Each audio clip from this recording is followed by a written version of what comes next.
నెల్లూరు జిల్లా బుచ్చిరెడ్డిపాలెం మండలం రెడ్డిపాలెంలో జనసంఘ్ పార్టీ వ్యవస్థాపకులు శ్యామ్ ప్రసాద్ ముఖర్జీ 125వ జయంతి వేడుకలను ఘనంగా నిర్వహించారు. బుచ్చిరెడ్డిపాలెం రూరల్ బీజేపీ మండల ఉపాధ్యక్షులు గుండి పెంచుల కృష్ణ ఆధ్వర్యంలో నిర్వహించిన ఈ కార్యక్రమంలో పార్టీ నాయకులు ఆయన చిత్రపటానికి పూలమాలలు వేసి ఘన నివాళులర్పించారు. ఈ సందర్భంగా నెహ్రూ కేబినెట్ లో కేంద్ర మంత్రిగా ఉన్న శ్యామ్ ప్రసాద్ ముఖర్జీ ఆర్టికల్ 370ని వ్యతిరేకిస్తూ తన పదవికి రాజీనామా చేశారని నాయకులు తెలిపారు.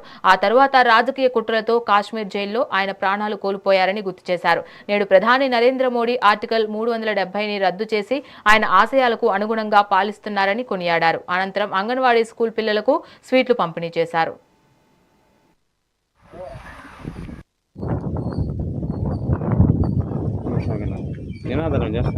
డాక్టర్ శ్యామ్ ప్రసాద్ ముఖర్జీ గారు 1901 జూలై 6వ తారీఖున బెంగాల్లో జన్మించడం జరిగింది.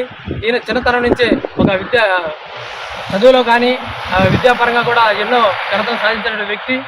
ఈయన దేశంలో సమగ్రత ఐక్యత కోసం విలీనం చేసే రాజకీయ శక్తులకి వ్యతిరేకంగా ఎప్పుడు పోరాటం చేసేవాడు.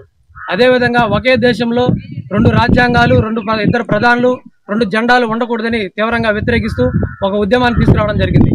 ఆ ఉద్యమంలో భాగంగానే ఈరోజు దేశంలో మిగతా రాష్ట్రాల మాదిరిగానే జమ్మూ కాశ్మీర్ రాష్ట్రం కూడా ఒకటని, దానికి స్వయం ప్రతిపత్తి కల్పించాల్సిన అవసరం లేదని ఎప్పుడు వ్యతిరేకించే వ్యక్తి ఆయన. నెహ్రూ లియాఖత్ ఒప్పందాన్ని కూడా వ్యతిరేకించి కాశ్మీర్ వివాదాన్ని తీవ్రంగా వ్యతిరేకించాడు. తత్ఫలితంగా అతన్ని అక్రమంగా జమ్మూ కాశ్మీర్లో అక్రమంగా నిర్బంధించి జైల్లో వేసి అతి కిరాతకంగా అతనికి కనీస అవసరాలు కూడా తీర్చకుండా అతని యొక్క మరణానికి కారణమైనటువంటి ఆ రోజు కాంగ్రెస్ ప్రభుత్వం దీనిని అంగీకరించాల్సిన అవసరం ఉంది.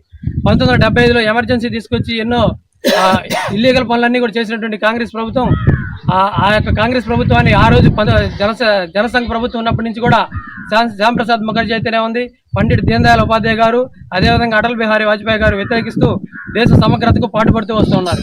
ఆ రోజు శ్యామ్ ప్రసాద్ ముఖర్జీ గారు ఉమ్మడి పౌర స్మృతి ఆర్టికల్ 370 రద్దు చేయాలని ఏ రోజైతే కోరుకుంటూ వస్తున్నాడో ఆ యొక్క అన్నింటినీ కూడా ఈ రోజు మన ప్రధానమంత్రి అయినటువంటి నరేంద్ర మోదీ గారు ప్రతి ఒక్క కళను కూడా నెరవేరుస్తూ వస్తున్నారు.